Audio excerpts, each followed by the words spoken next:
there are measures in food production. That's why there is food science, which is even studied at universities, that you do this and that. So the only condition we can reach is that the food production companies that were producing this food did fail to adhere to those standards. So what happens to such companies now? No, there are legislation that is being applied, and it's not applied by one department. It will be applied from the environmental section of municipalities, from trade and industry, from the National Consumer Council, from the Department of Agriculture. Each one has got a legislation they control, and that is being applied now. For instance, agriculture will take away their export certificates.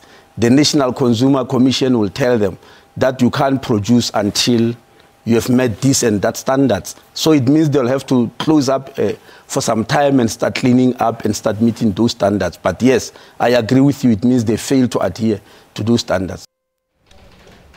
Well, the identification of processed meats like polony as the source of the deadly listeriosis sent shockwaves across the country, spurring consumers and retailers to discard products from the home and shelves. But how do we keep our loved ones safe from the illness at household level?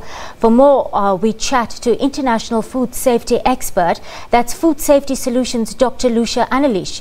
Good afternoon, Doc, and thank you for your time on the SABC News Desk.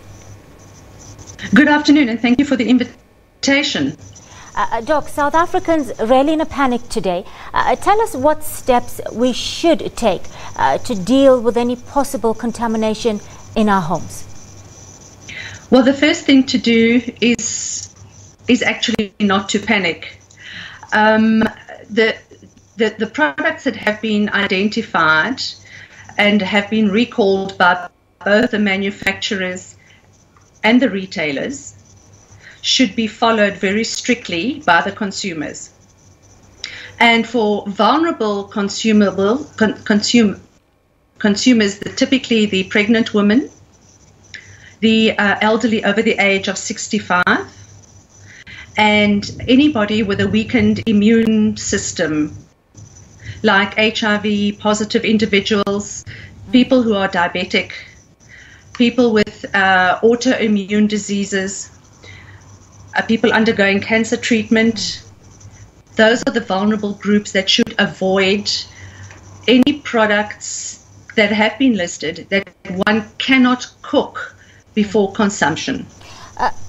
Doc, it took quite a few months to get to the source of this outbreak. Why was it so hard to track down?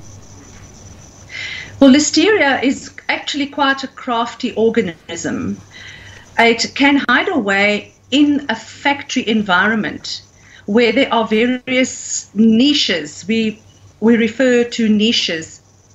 And what we mean by that are crevices, little cracks, even hairline cracks that normally would escape the human eye. And so it can actually persist in the environment for quite a period of time.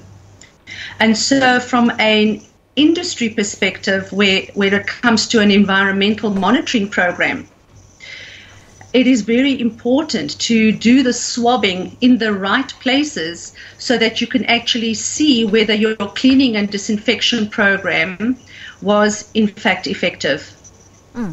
What would be the best way to clean out fridges and any surfaces that come into contact with food products like these, Doc?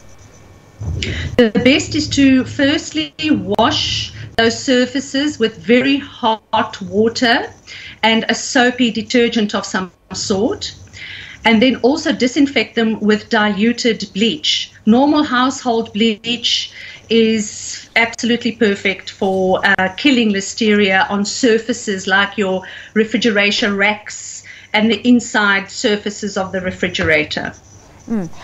I just want to understand, how high a risk is there when it comes to cross-contamination? For instance, if fruit and veggies are sharing a space, the same space rather, can they also be contaminated?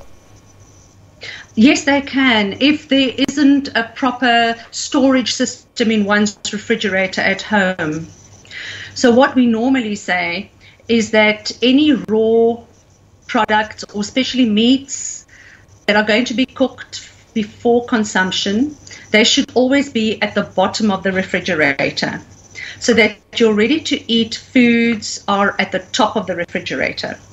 And we also would prefer consumers to separate the different kinds of products. So if you have fruit and veg in your fridge that you're going to eat without cooking those foods, you should actually keep them in a separate closed container so that they don't actually touch in any way the processed meats that one might have in a refrigerator.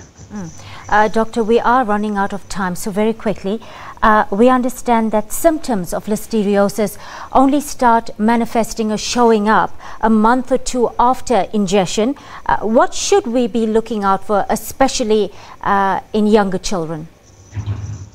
Well, in younger children that are quite healthy, there shouldn't be any problem, and normally those children would not be susceptible to listeriosis.